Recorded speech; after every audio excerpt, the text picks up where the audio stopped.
situation after missing the past few games. Standing at 7-3, and Dallas, we're seeing their times. So I think very curious how aggressive he is to start. Ja Morant coming into this one with 5 consecutive 20-plus games.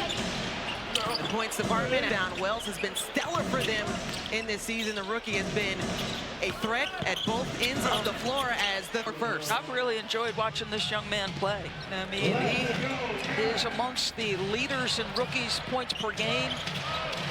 And I love his attention to detail on the defensive end. Look at him fight around the screen trying to prevent that catch.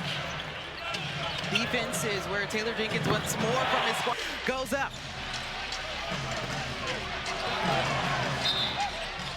To be consistent on the offensive end with so many different moving pieces. Ja Morant, when he gets that deep in the paint. Nice little entry pass. You see the speed and the burst of Ja Morant without the basketball and to the cup. Coming off a game against OKC where he had 24 points, and here he comes down the floor, one to beat. Lost it momentarily, able to get it back, faked it to Edey, and couldn't complete it off the black glass. Still a battle as Memphis wants to play with. First in the league, Edey gets a great block, and immediately the burst by Ja. They'd like to get in transition as much as possible. Has to have these type of games. Come on, Angel. This is house money. The expectations are so far reduced because of the massive personnel losses. Let it rip. Aldama for Memphis. He's had a career year, Aldama. Very highly skilled. Was inactive against OKC due to the calf. Missed the last 2 games dealing with that soreness as well, but a huge threat for them on both sides as Marshall lines it up again, and that second attempt for the Mavs outside is no good. Trail 3, Wells, well short. Najee Marshall at the glass. For all of the injuries, the primary reason for the acquisition of Marshall was right there. The ability to be a secondary play creator. Now he's going to have to take more of a primary, but that's his ability off the bounce. Scored 16 versus the Grizzlies back in their last matchup. That goes back January 6th. He was the second leading scorer for the Mavs in that game as that was airmailed, and the Mavs will take some time bringing this up the floor.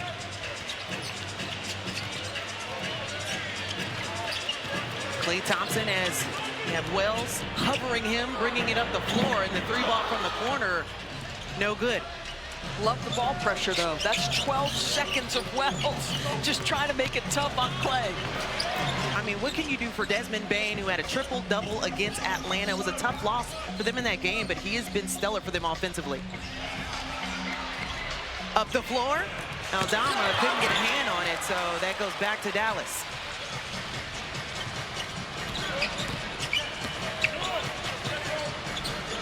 Marshall, Max Christie still looking to get on the board, sends it to Klay Thompson.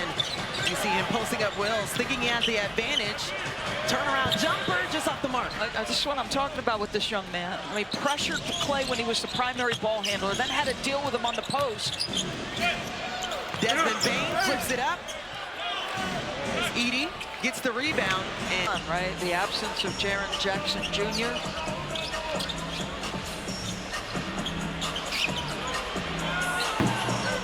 So the 3-ball has not fallen as of late for Dallas as the player uses that forearm of their offhand as they go. It's just, you know, how discreetly can you do it and what's the impact of it? But I thought that was the right call.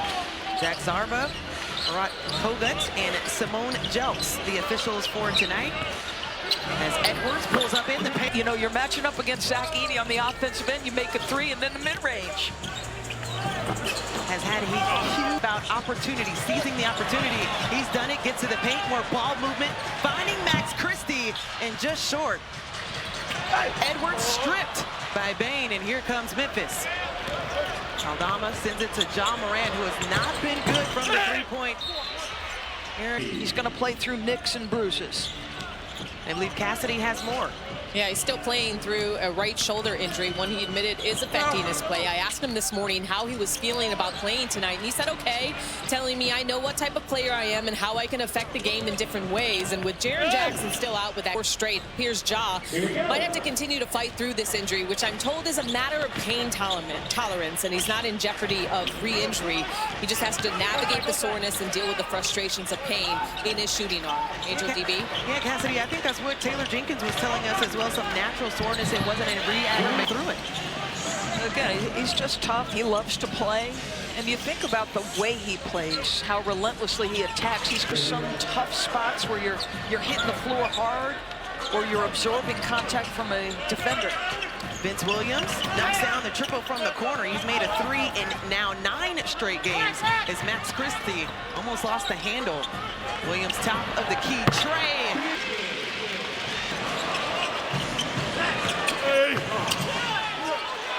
Zach Edey couldn't finish at the rim.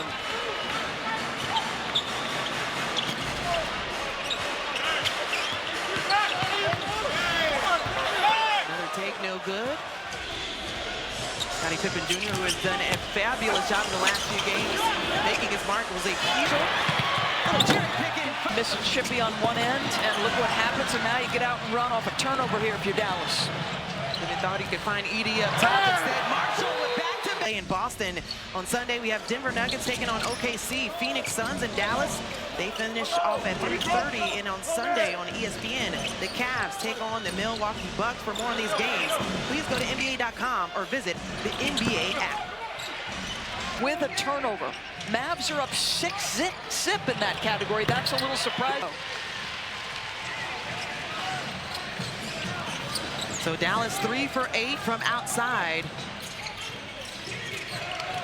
Memphis really trying to figure out things on the defensive end, the take West, but for them it's how they can find one of the 3 critical pieces offensively to this offense, all about space and one-on-one opportunities. But great defense starts with your offense, and that means getting a quality shot. Too often they're turning it over at key points, and this is the other problem. Their defense has slipped over the last 4 weeks as well. The offensive side was something that they didn't have to worry about, being the second best scoring team in the league. Also second best in points in the paint. We haven't. So they go away, not complete. And to their credit, they're averaging 104 losses. You got to stop it here. You're facing an undermanned Dallas team. This is a must-win if you're Memphis. This is a team also that is the only team in this league that has scored 100 points in every game this season. So they find out different ways to score, but as you mentioned, without Jackson in the rotation, what do other players need to do? Is Spencer Dinwiddie another player that has been able to step up, especially in the absence of Kyrie Irving? And the has been all over this game for Memphis. He is a big spark for them. I'll tell you what, this guy has just grown so tremendously. 4 rebounds, 3 assists, couple buckets. He's doing some things that can make a catch-and-go pass in transition. Well, they call him the flyby king for a reason. He can definitely do that as Klay Thompson. There we go. 7 on the shot clock.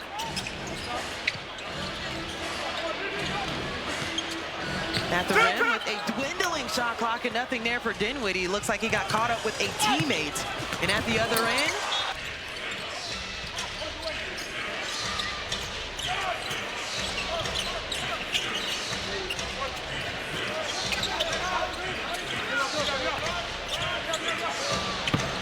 with the run, it's a 1-point game. We talked about the different things we were seeing from Memphis, but they're right in this one.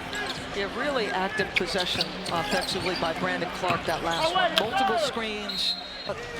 Clark went over a full year between NBA games because of that Achilles. He looks no worse for the wear. Averaging a career low 8 points per game. Been looking to find ways to impact, especially in the paint. Is that last bucket no good? And about 90 seconds left in this first quarter. Dinwiddie gets that one at the 4th of the quarter for Dallas. So if you're undermanned, what's one way to cut the margin? Take a ton of threes and hope you shoot league average with them. Shooting 40% in this ball game. Had a stretch where they were not able to find the bottom of the rim, but Klay Thompson. Martin back in the Dallas uniform comes over in the trade, just around the trade deadline, hadn't been healthy until this point. Getting a couple of bodies back, as Cassidy was mentioning in the open. Luke Kennard held up in the paint. 5 on the shot clock to work with. Less than a minute in this first quarter. Backdoor by Clark. The activity couldn't convert it there. Right, tremendous find, though. How about that wraparound pass under duress of the clock? That's going to be a foul and an N1. Be no data point to back me up. It's really just, I feel like defenders are doing that more. There's been a little bit, obviously, more contact allowed in the NBA. I love the rules adjustment. I love the way it's been executed. But hey, listen, I might have been a better defender if I could do that consistently. 10 on the shot clock for Memphis. Luke Kennard off the bounce. Maybe got away with a little bit of a push-off, but Dallas sends that with a rebound. Najee Marshall gets a rebound there, as they have 5 seconds left on the game clock in this quarter. Dinwiddie sends it back out.